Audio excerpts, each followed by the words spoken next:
Hi there, and welcome to Marks of Maturity.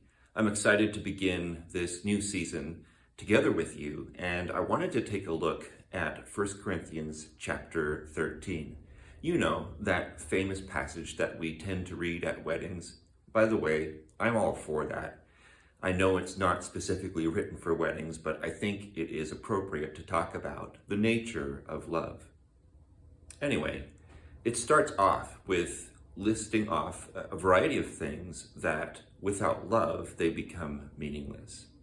Paul says, if I speak in tongues, if I have the gift of prophecy, if I have the gift of faith, if I give away all that I have to the poor, but I do all of that without love, then I'm a resounding gong. I'm nothing. I don't gain anything from that. And then he goes to that passage that we all know so well, and he says, love is patient. Love is patient. So let's talk about that. What does it mean to have patience? I know that it's the thing that when we pray for it, then our life gets crazy and we wonder why we ever prayed for patience.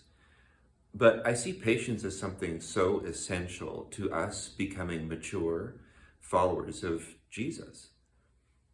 There was a man named John Woolman. He lived from about 1720 to 1771 and was influential amongst his people being the Quakers. And the Quakers in general are known to be peaceable folks and kind of known for maybe some reservedness, those kinds of things. But some of the Quakers were also slave owners.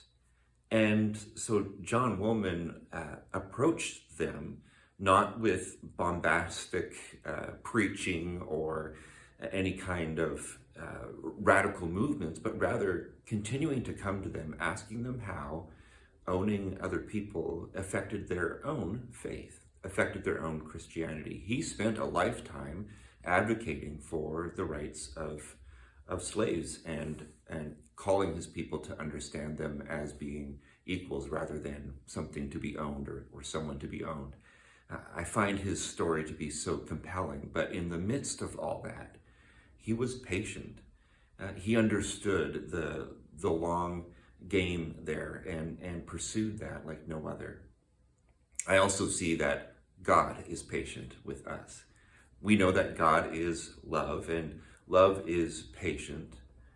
But more than that, we see that God spends our lifetimes working on us, waiting for us sometimes to finally realize what's what and turn to him. We'll never get that image out of my mind of the father who's waiting for his son who has gone off and spent his inheritance and done all kinds of wild living to come back to him. It's the father that waits patiently, not passively, for his son to come home. So I want to encourage you as you continue to become more and more like Jesus. Practice patience. Understand that when somebody actually is standing on your last nerve, that's an opportunity for you. And I don't mean to be cliche about this in any way, but make that an opportunity to grow and become more and more like Jesus. And who knows, over the course of your lifetime, you may have a far greater impact than you could ever have imagined. Continue to live for Jesus.